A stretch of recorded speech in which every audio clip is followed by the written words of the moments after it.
Hello and welcome to Magic Mondays episode 6 on the 18th of October 2010. We've got a jam-packed show for you today, so we're going to crack on with the latest news from Merlin Entertainment's theme park.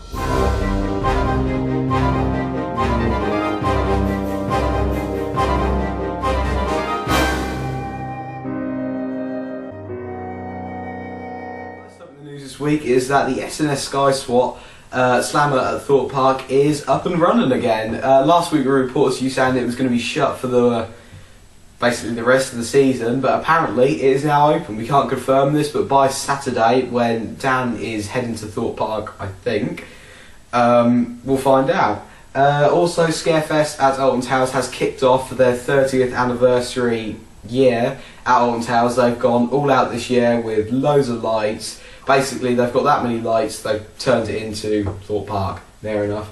Also, Dual Lives replacement, well, if you call it a replacement, is out. It's called Skelvin's Haunted Adventures. It's basically the same. There's still about 8 actors going about. There's a few new Q-Line videos. Also, Trick or Treat Doors, which is on the Hex/Tower Square, has had a bit of a re-theme with new theming around it. That's about it. Oh, and also the Lou Mays Carnival of Screams, which has opened in replacement of Field of 1,000 Screams next to Boiler House. And of course, you can buy your combined tickets for £10 or £6 for an individual one. Terror of the Towers is longer this year. Apparently, it's about 10 minutes this year. A lot better theme and more actors. So, Scarefest this year is pretty good. I'm heading there this Friday and Saturday, so that'll be pretty good. Also, Thorpe Park's new ride. The 2011 water ride is going to be called Storm Surge. No surprise there really, same name as it was at Cypress Gardens. They should have really thought of a better name, but well, it's Thorpe, what do you expect? And also groundworks are already all happening. Obviously you can go to our Thorpe Park section and see what's been happening at Thorpe Park for 2012 on our special section for next year's new ride. Also, Fright Nights has kicked off once again, because it's all split up into sections this week and it's nearly ready for the big half term. I think it's either a week or 2 weeks long, I don't know what it is, and also that's when the MM meet is. That's about it for the news for Merlin theme parks this week. Of course, there'll be loads added to the site whenever it happens. Now we're going to head over to the site news. First up in the site news this week is, of course, the site is fixed. Finally, all it was is some permissions were not set on the folders correctly. After nearly a week and a half of it not working, it got fixed. Yay, so obviously the site's been updated, and on the day it got updated, we also launched our London Attractions section, which I've been saying I was going to release for about 3 or 4 weeks. This has a guide to the London Eye and Madame Tussauds London. So that's our new section. Also, I've put a few pumpkins around the site and changed the logo on the forums ever so slightly for Halloween. It's not really working. Anyway, that's about it for the site news. Not much is going to be happening over the next week on the site, but we're going to aim to get our Chessington section done before the end of Scarefest. So that's about it for the site. Now we're going to head over to Yorview. First up in Yorview this week, we're going to hear your answer to last week's question, which was, what is your favourite ride in the dark and why? Because of course it's Halloween and you can go on the rides in the dark.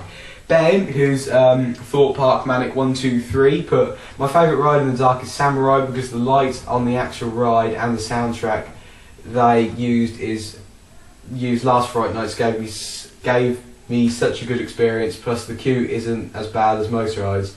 A must do when there. Also, Ben is doing his work experience at Legoland, so head over to the forums, you'll hear all about work experience at Legoland and hopefully few things to do with next year's attraction, hotel, whatever you want to call it. Resource Man put, favourite ride in the dark, Nemesis Inferno. It's nice and tall, so on the lift hill you can see that around the outskirts of London all lit up, pretty and magical.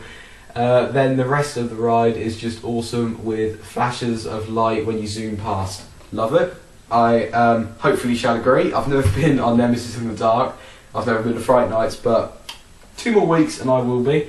Theme Park fan put Colossus and Vampire atmosphere from the lighting used strobes in the Vampire Tunnel and creepy blue-green on Colossus, plus their soundtracks really enhance the experience. Can't wait to do Colossus in the dark, that'll be pretty good. TV Towers put Oblivion is my favourite ride in the dark, as it's fairly dark when you're riding the lift hill. Then when you go down when you see the tunnel lit up below. Totally agree. Oblivion is my favourite ride in the dark, unless 13 tops it. And also, Little Aussie put my favourite ride in the dark is Nemesis, but can't wait to ride 13 in the dark. So yeah, that is last week's questions that we asked you. This week, we're going to ask you, what do you think to the name Storm Surge, and what do you think to next year's new attraction at Thorpe Park, which is obviously the new water ride that's came from Cypress Gardens and is replacing Octopus Gardens. I really do get them two confused. Anyway, that's Magic Mondays episode 6 this week. Next week's show is on the 25th of October. We'll have loads of pictures on the actual show from Scarefest, obviously coming from me because I'm heading there this weekend. Remember to head over to the website at merlinmania.com.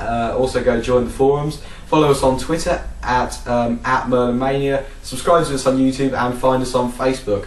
Thanks for watching, and I'll see you again next week.